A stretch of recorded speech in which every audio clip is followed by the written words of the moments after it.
Greetings, programs. This is Wretch, and welcome back to Vampire the Masquerade Sins of the Sire. And in the last episode, guys, we found out the truth of Dorian's lineage, that he is actually a hidden child of the Prince of Athens and is destined to destroy him. Now, we tried to run away from that destiny. Suzanne, thank you very much for that resub, 26 months in a row. Insert something clever here. Well, thank you so much for that.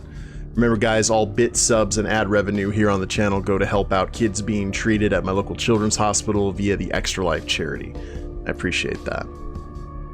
But yeah, we tried to run from destiny. We actually tried to side with Gore, and that did not turn out well for us because we ran into Kapriel, who followed us, actually killed Gore, and now we are starting Chapter 8, Look East. You don't know how long Kapriel keeps you, or where. All you know is that every night, you crave his blood. And every night, he gives it to you. Oh yeah, and Kapriel started the blood binding process, which it looks like it is fully a thing now. Your body thirsts for it, heals from it, thrives with it. He brings mortals for your body too, and orders you to drink. He feeds your body. We'll make something strong of you yet, he says. And what are you, if not this body? A body that hurts you, that betrays you, that saves you. He told you you should have run. Kapriel. Beautiful, strong, wise Kapriel. He's good to you. Kapriel makes you powerful by sharing his power with you. You've never felt more powerful before. Kapriel takes care of you. You never felt more taken care of than when Kapriel takes care of you. He may not be your sire, but he's been better to you than your sire ever was. Your sire who discarded you. Your sire who is afraid of you. Your sire whom you are destined to ruin.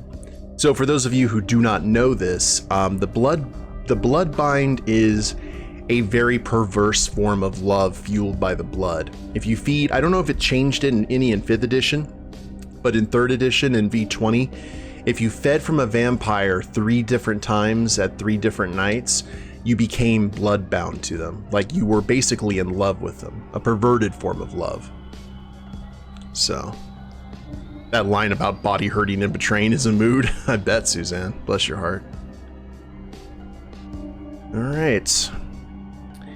He takes you to Pesistrado's lair that very night. What are you planning to do? You ask Kapriel. Restore order, he replies. Show Neotalamos for the traitor that he is. For the second time, you step into Pesistrado's palace. All the lively, colorful murals you recall from your previous visit are now covered with great big swaths of black cloth, a sign of mourning. The prince is grieving his beloved. Kapriel walks ahead of you. When you're halfway across the large hall, he stops and takes a knee. Prince, he says. He bows his head, and so you do too. What are you doing here? Pesistrados asks. And him. I don't recall summoning either of you. Neoptolemus, who was sitting next to the prince, whispering softly into his ear, stands up abruptly. He tries to wave you away. You shouldn't be here, he shouts. How dare you? Leave, now. But the prince raises a hand, silencing him. Let them approach, he says. Let me go ahead and change the volume on this real quick. Okay. Neoptolemus, who is sitting, there we go. Neoptolemus looks on, alarmed. Kapriel pushes you forward. Up close, Pesistrado's eyes look rimmed with red, as if he's been crying tears of blood. Stay silent. Looks like these other options are blocked off to us. You stand patiently where Kapriel has positioned you, your lips sealed, your gaze on the floor. Perfect. just the way Kapriel wants you. You steal a glance at him, only for a second. Is he pleased? He pays you no mind, as if you're not even there. I caught him for you, Kapriel says. Made him harmless for you. Now he obeys only me and can do you no harm. Watch. He demonstrates then how loyal you are. He asks you to crawl on all fours to him. Lick his shoes. You do great. Pesistratos looks unimpressed. And why would I be worried about this youngling's harm? Kapriel moves closer, uninvited but unimpeded. Neoptolemus tenses, but there's nothing he can do. Don't you recognize him, my prince? He pauses. Look into him and you'll see. A child of yours. Pesistratos grasps Neoptolemus' hand. This is the youngest child I possess, he replies. All others I destroyed. He looks to Neoptolemus as if for confirmation, as if he doesn't quite trust his own memory. Didn't I? Yes, Neoptolemus replies firmly. Of course. The prophecy. He's lying, Kapriel says, and then he speaks of you as if you're not there. He tells Pesistratos everything, that you were spared by none other than Neoptolemus, and only so he could one day use you against his sire, that he's allied himself with Marcos and Sophia to topple the prince. Neoptolemus protests. He claims all a lie and swears his loyalty to the prince, but Pesistratos already has him by the throat. He's already looking into his soul, already tasting his mind, already scrying his eyes for the truth. Neoptolemus vows he's innocent. He says Sophia had organized everything. She even came up with the idea of Aristasvaros, he says. What do you mean? Kapriel demands. He's not real, Neoptolemus says. She simply used the rumors and bolstered belief in him in order to destabilize Pesistratos' rule and strengthen her own claim. Pesistratos doesn't speak for a while. When he does, his voice is deep, more of a rumble than speech. You knew about this, he says, and you didn't tell me. He clutches his heart, as if wounded there by the tip of a poisoned arrow. What have I done to deserve children like these? He wails. Then, faster than your eye can see, Pesistratos takes Kapriel's sword and drives it into Neoptolemus' chest. He doesn't destroy him. He simply orders that he be buried in cement under the palace for 100 years. When Neoptolemus is taken away, Pesistratos approaches you. He puts his hand over your eyes as if he doesn't want you to gaze upon them. Perhaps, he says, you'll prove a better child than him. He gives you your own room in the palace. People wait on you and blood bags are delivered to your room, but your door remains locked from the outside. Hey, Goonforce. You never discover how the rumors about Aristasvaros spread, but they do. The news rips through the city, and so one night Kapriel shows up in your room and tells you that Celine, Vol's child, is planning to emulate herself on live television. Well, why would she do that? I ask. She was one of Aristasvaros' most faithful followers. Now that he's proven to be nothing more than a fairy tale story, she wants to destroy the Masquerade herself. What are you going to do? You ask Kapriel. Oh no, he responds. What are you going to do? He puts both hands on your shoulders. I want you to stop her. You can see the procession and the gathering TV crews as soon as you're in view of the Acropolis. Celine has chosen this time to martyr herself because it coincides with the celebration of the ancient, Panathenea, the most important of all Athenian festivals, in honor of the birth of the goddess Athena. It used to be celebrated with many rites and sacrifices, the most important of which was the hecatombs, the sacrificing of 100 oxen. At sunrise, Athenians carrying torches set off from Keramikos for the Acropolis, where they would renew the fire burning on the altar of the Parthenon, Athena's temple. Gifts and offerings would be laid out before the wooden statue of Athena, and the goddess would be presented with a new veil of white wool woven with gold. No statue remains now, no altar, no burning fire, but the worshippers of the ancient religion still make their winding way up to the Acropolis on this night to celebrate the goddess and the rising of her birthday sun. You follow the procession up to the Acropolis. The crowd around you is a colorful blend of summer clothes and togas. A few even wear laurel wreaths on their heads. Someone's playing a lyre. Everyone's happy.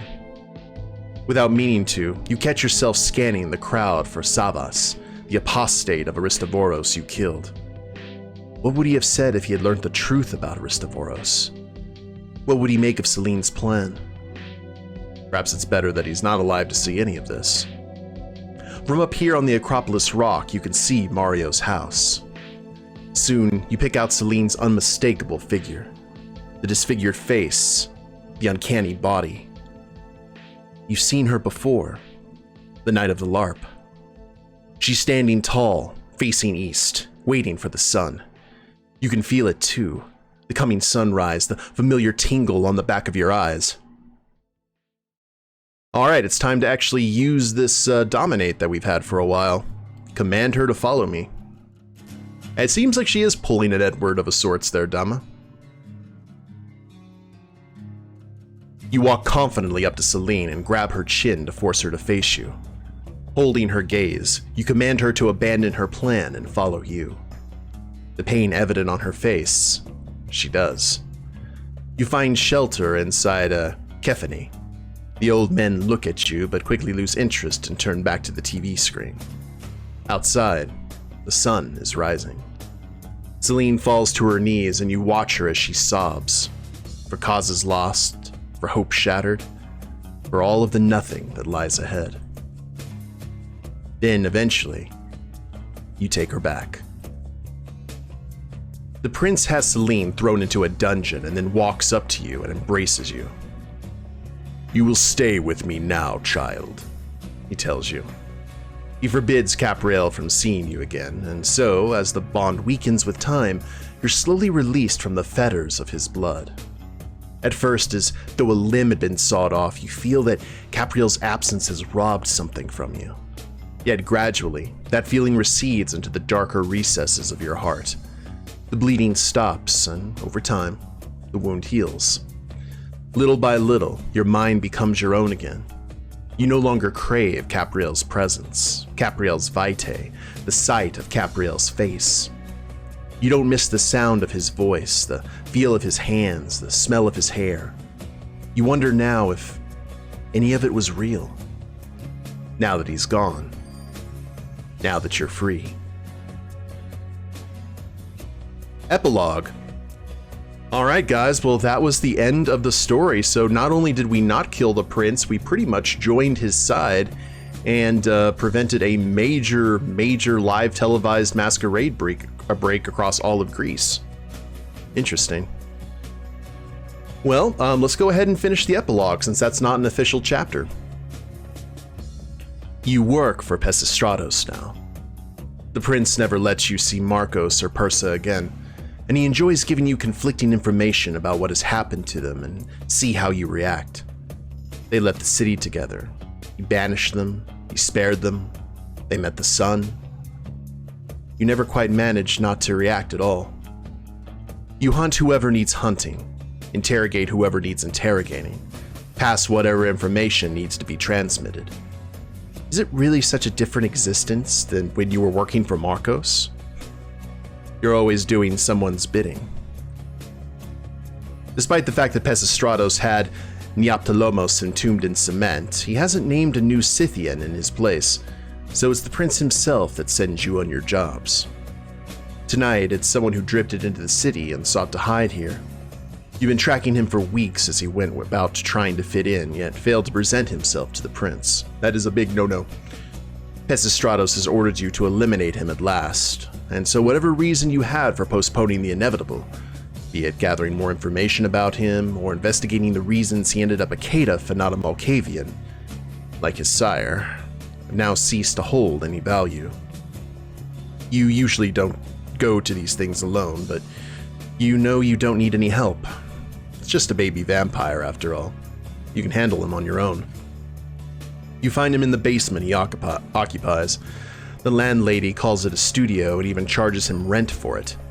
The place smells of damp and the door almost falls off its hinges when you push it to let yourself in. He stands before you, a soft, prim-looking kid, like a younger version of yourself. He doesn't seem surprised to see you. I knew you were coming eventually, he says. I saw you following me weeks ago. He pauses. What I don't know is why it took you so long to get here. Well, maybe you remind me a little of myself. The kid raises an eyebrow. Really? I used to be a caitiff like you. Once, long ago. What changed? There was a prophecy. The moment you utter the word, your head splits in half. The terrible pain of the vision splintering your mind. You fall to your knees, but you're unable to stop the knowledge from ripping through you. It mocks you, and you let it because you know you can't run from your own mind. That eye is open now, and it will not be shut. This kid, it shows you. This kid will bring down princes. Ooh. End it here and now. No. Hide him and protect him. This is kind of where the redemption arc comes in, I would say.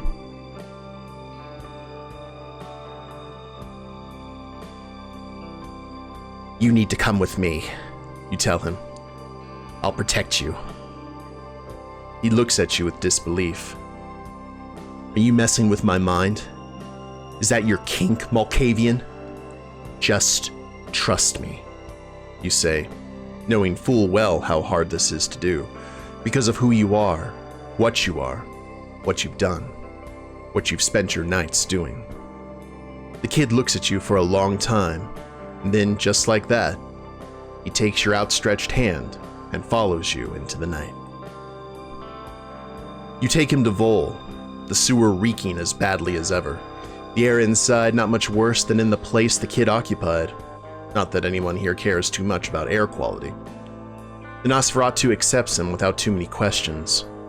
Perhaps he's found the prophecy in his old books already, irrationally committed from your head directly onto Asian paper, or perhaps he's just too tired, too resigned to ask after your motives. So this is you now. Your charge, your secret, your responsibility. And who knows if this decision will one night bring about your fall, or the fall of those you care about. The end. Okay. So that was it, guys. That ending took a different turn than I thought it would. That's kind of interesting. So it wasn't necessarily, I guess if you don't fulfill the prophecy, this is kind of like the postscript to let you know that prophecy is going to continue. It just kind of moved on to someone else. So that leads to, we hope you've enjoyed playing Vampire the Masquerade Sins of the Sires. On a scale from 1 to 10, how likely are you to recommend this game to a friend? And I know that some of you guys have been very eager to hear my opinion on this game. So here's kind of what I'd have to say about this. In terms of, I'm thinking about it in the format that it is presented in, and that's as a choice of games, choose your own adventure storyline, okay? In terms of being a choice of games story, it is not good, in my opinion, how it is presented. There are chapters that are very blink and you'll miss. There's characters that if you don't interact with them, It seems like the author, it seems that Natalia only had that chapter in mind to talk to this person, and if you didn't, that was the end of the chapter. You got no more interaction, no more story, no more kind of depth to you or your motivations. And it did really feel that there are certain answers that are right. And it apparently, it's all a linear path. It always leads to that moment in front of the prince. So it's kind of like the Telltale games in that respect. It's not necessarily, you don't really change a whole lot in your journey, just kind of the little twists and turns on the way to the locations.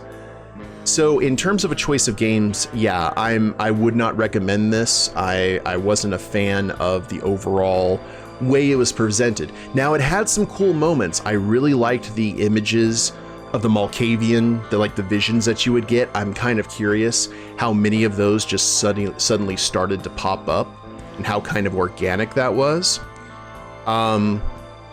So yeah, it looked like the character did take some agency back there right at the end. You're right, Suzanne. And I got a better ending than you, Vito. It seems like the cast of characters got away from the author. There's too many to get in depth with. So here's my thought on this. I think this story had an absolute ton of potential.